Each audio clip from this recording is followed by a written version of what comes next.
Byreçka me djathë, si që thashë, kjo është pjesa e dytë, do t'u tregoj dhe formën që do t'u japim. Shikoni tani se si e presim brumin, e presim pothuajse në 8 copa, po varet se sa të mathe bëni juve, sa do t'a hapni. Edhe pastaj I vëm përzierjen këtu që është djathë, vezë, një çik piperë edhe nëse nuk ka krip, një çik kripë. Edhe shikoni tani si I mbështjellim që t'u japim këtë formën që ngjanë si kruasan, mund të themi. Dalin kaq të shishme, kaq të mira o njerëz, mos e pyesni. Shumë të mira.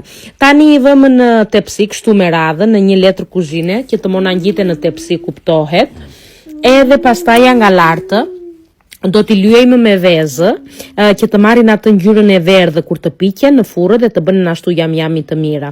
Do t'i pjekim 180 gradë, po varet nga furra juaj. Shikoni sa të mira që dalin. Më thoni tani, nuk do shoqëroni kafen me këto, nuk do t'u avini fëmijëve në shkollë. Kush do t'i lërpangrën janë, shumë të mira dalin. Këto ishin byreçka, ciao!